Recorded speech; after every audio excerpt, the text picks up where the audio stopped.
Em efeitologia, página 2, primeira e última linha. Poderia comentar o primeiro e o último efeito?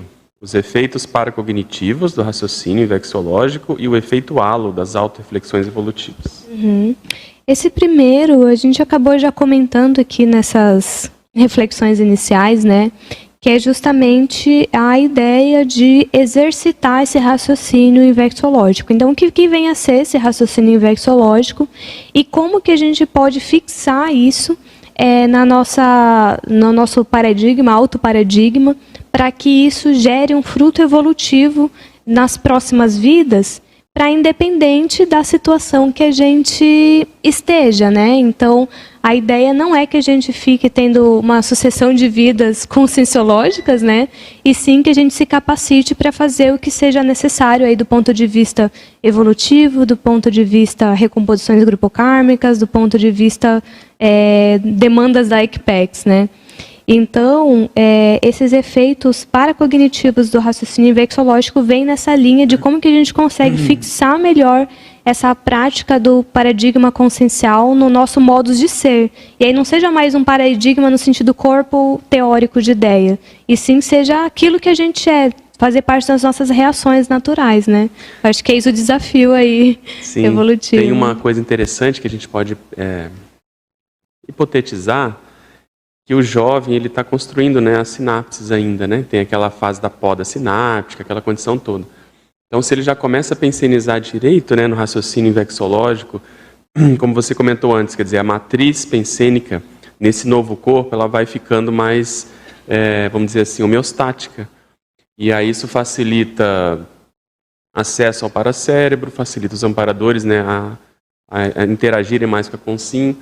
Então é bacana pensar nisso, né, nos efeitos biológicos ou neurobiológicos de um raciocínio mais correto desde da infância, da juventude, né? Eu acho que esse é um dos grandes pulos do gato, assim, da Invex, assim, não só da maneira que a gente tem ela hoje, mais sistematizada, né, mas pensando naquele princípio menina dos olhos dos serenões, né, que algumas consciências aí já conseguiram dar um gás, né, que já estão na nossa frente, e recorreram dessa ferramenta, dessa estratégia em algum momento aí.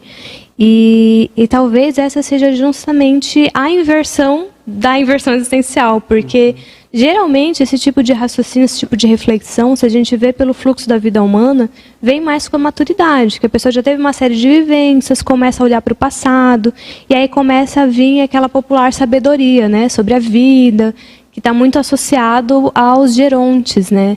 Mas as consciências que conseguiram fazer isso antes aproveitaram desse momento de maior neuroplasticidade cerebral mesmo.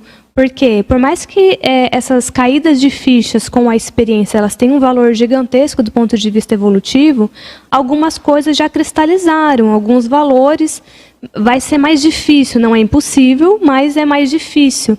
Agora, se a gente já começa a pegar esse cérebro que ainda está meio cruzinho ali, né, e trabalhar com essas reflexões, essas cognições evolutivas mais cedo, isso tem um valor, principalmente se pega essa vida humana inversora, né, e tem uma longevidade, o efeito disso evolutivo, acho que a gente ainda não sabe nem dimensionar, né. Então, foi um pouco nessa lógica. E tem a ver com o outro efeito halo, né, dessas auto-reflexões, acho que vai... Exatamente, porque conforme a gente vai aprofundando as reflexões, umas reflexões vão ajudando as outras, né? E aí eu faço até uma sugestão, né, para quem quer experimentar esse efeito, né, tanto a técnica da auto-reflexão de 5 horas, você consegue perceber de uma maneira bem prática e didática esse efeito halo das auto-reflexões, como também um laboratório serenário, que aí é um nível de imersão autorreflexiva muito maior. Só que o ideal é a gente ir implementando isso no dia a dia, porque a gente tem esses momentos de maior imersão autorreflexiva, que dá ali um aprofundamento, mas esse efeito halo ele se potencializa à medida que a gente vai implementando o hábito de refletir. Isso pode parecer simples, mas não é tanto, porque o refletir exige um esforço, é um exercício. Não é só porque eu penso eu estou refletindo, não, é um exercício mesmo de fato. Então, fazer esse exercício de trazer as reflexões para o dia a dia, as autorreflexões para o dia a dia, aí vai ampliando esse efeito halo. E é uma das melhores formas de conter o processo instintivo, hormonal, né, emocional do próprio jovem, né? Então, se habitua a isso, acho que é uma boa prática, né? Interaciologia.